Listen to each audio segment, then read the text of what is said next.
Here we are at the back of the 170 high roof, staring at the rear doors here. As you can see, way earlier in the process, we already got rid of the factory paneling. And what we're going to do now is prep these holes for adding the AdWag panels onto the top of the rear door panel. The panels that you get with the kit will come with the corners already pre-punched. 1, 2, 3, 4. The 2 middle holes you can ignore. You don't need to punch those because they aren't in the panels that you'll receive. So we'll go ahead and do the top section of both rear doors here and get those prepped. So what you want to do is use a 25/64 drill bit like we have for all the rest of the rib nuts throughout the van. We're going to hit those 4 corners, deburr them, and hit them with the rust prevention.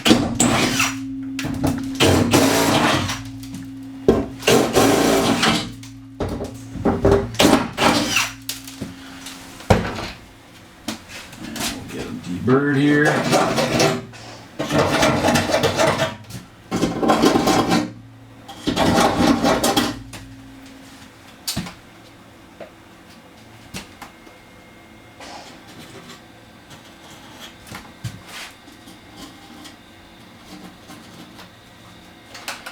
When adding the rust prevention, it's a good idea to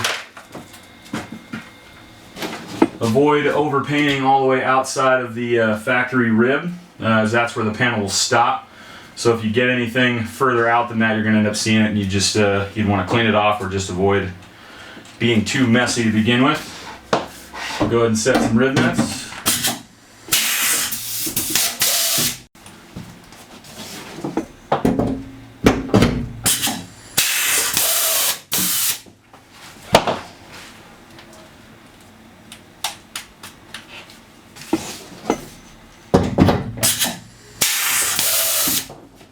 Alright, 4 corners are done. We're going to go ahead and do the other side. Same exact process.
Here we are at the slider door.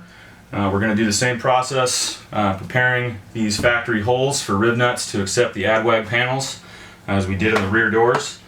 We'll start with the top. You see you've got 8 holes here, and the AdWag panel does utilize all 8 holes. So we're going to go ahead and prep each one of those by drilling out, adding rust preventative, and setting rib nuts. Again, I'm using the 25/64.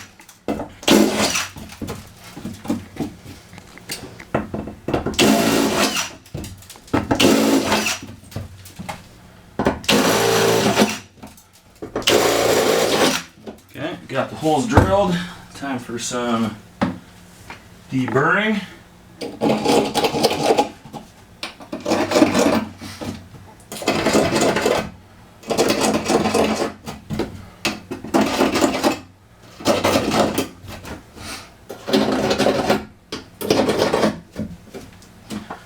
Alright, on to the rust preventative.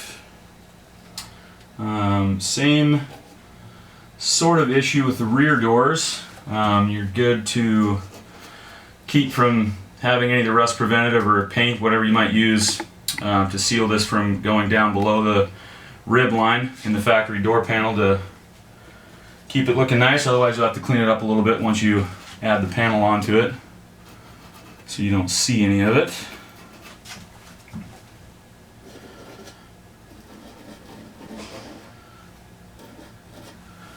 Alright, rust preventative's good. Time for some rib nuts.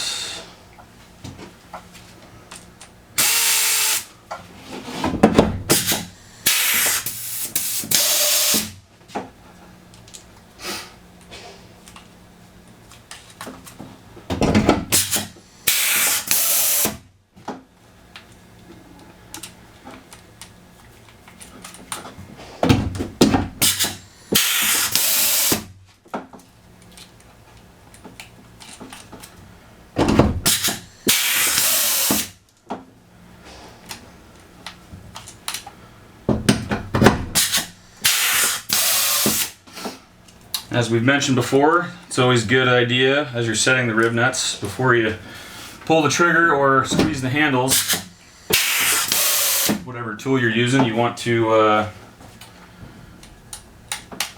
be pushing into the hole and make sure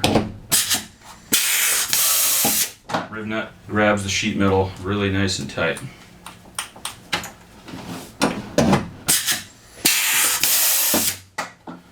Okay, now we've got the top section done. We're going to move on to the bottom section so we can prepare all those holes for the lower slider door piece that AdWag provides. Lower part of the slider door here on our 170 extended. The Adventure Wagon kit provides a panel for this spot too. Same process as before. You can see there's quite a few more holes here. So the best way to alleviate any confusion is to grab that panel, have it in the van with you, and reference the pre-drilled holes in the Adventure Wagon panel to the ones you're going to be drilling out in the door. I know which ones I'm going after here. The easiest way to tell is the holes.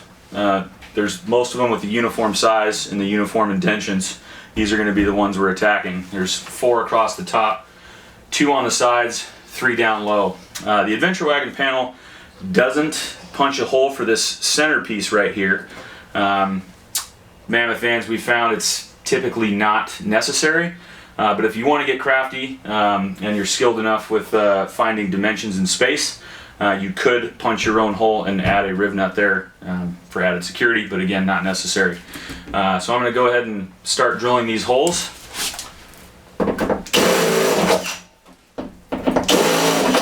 .25/64 as always.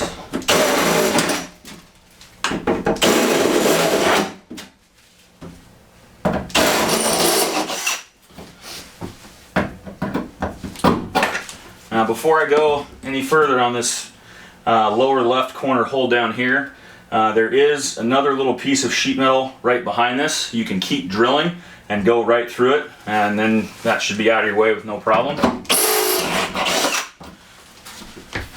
With your drill gun, depending on the size of drill you have, it's typically going to help you out if you crack the door to reach the lower holes here. So I'm going to go ahead and crack that, give my drill a little bit of extra room down here.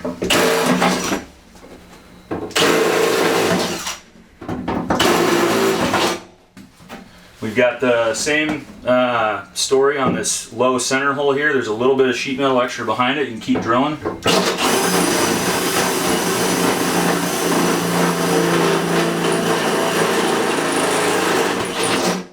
Get through that one. Close the door back up. Now, we've got a majority of our holes drilled out. On the slider door lower panel, the upper right hand cornermost hole needs a little bit of extra attention here. So you'll be able to feel it with your hand. There is a full second layer of sheet metal directly behind this hole at about a ½ an inch or so's depth. So, and it happens to be right on a contour that if you drive your drill in and you're going fast, it will take the tip of your drill bit, turn it, and you're going to gouge this hole and potentially make it so you have a really hard time or you're not able to set a rib nut in here. So drilling this hole out, you want to go slow, take your time, and stop as soon as you make it through there so your drill bit doesn't kick around and mess up your hole there. And I'll show you what that looks like. My technique here, I start to drill, and as I see that I'm gouging the hole and ready to go through, I'll stop and pulse the drill so that the moment it goes through, I'm not drilling anymore. This is what it looks like. Just like that. So you can start the drill, get the hole going, and then pulse right at the end so that you never have to worry about drilling too far in and having your bit catch. Now, once we're here, it's easier to punch that sheet metal back or through as opposed to drilling, because it's really hard to keep your drill steady and not open up this outside hole while you're doing that. So, always good to have some ear protection. Grab yourself a punch and a hammer, rubber mallet, whatever you might have. Get that right through the center, and we're gonna whack away a little bit until we get ourselves some clearance.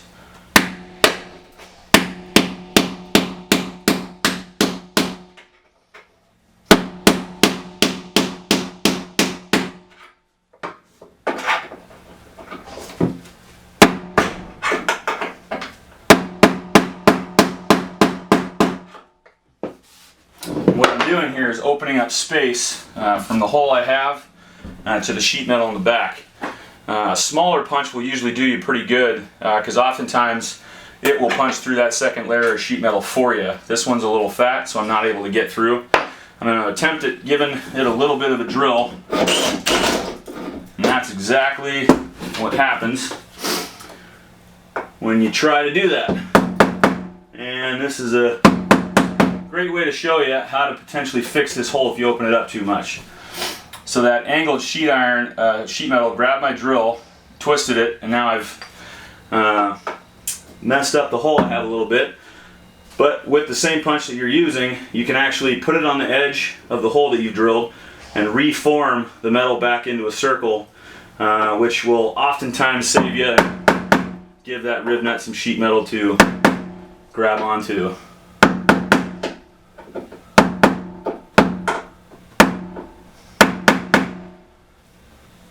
Keep punching on this sheet metal back here a little bit.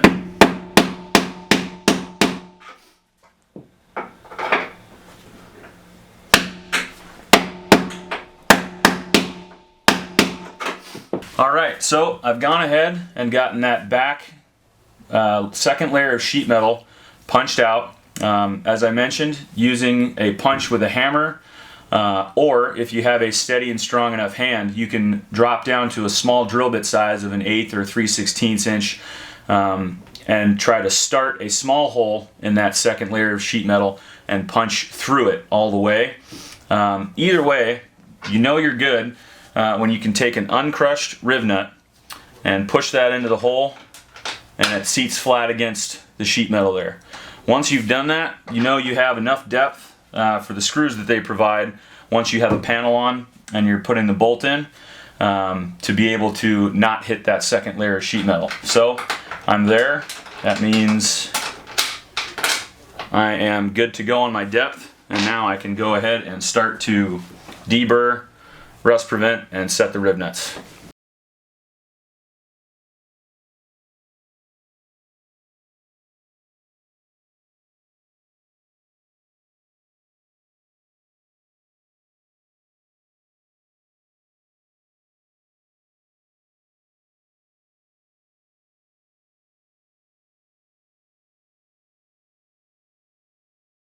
Any rust prevention or paint that you get outside of this factory bend is going to show once the wood panel's on, so keep it neat and tidy below or just clean it up before you're finished.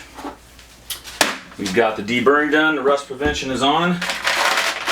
Now we can go ahead and set our rib nuts, and the slider door will be ready to accept the Adventure Wagon panel. Okay. Now here I've got, I showed you earlier, it got a little marred up, but I've reshaped my hole, so I've got a good 3/4 of grab at least. A good radius on that. So I'm going to go ahead and place the rib nut. Still got a good... On the lower part of the door again, depending on what tool you're using, if you're fortunate enough to be using a pneumatic, or if you have a longer hand tool, or a 90-degree, or just the bolt and the wrench, you may not have to do this, but it always helps to give yourself a little more space by opening up the door.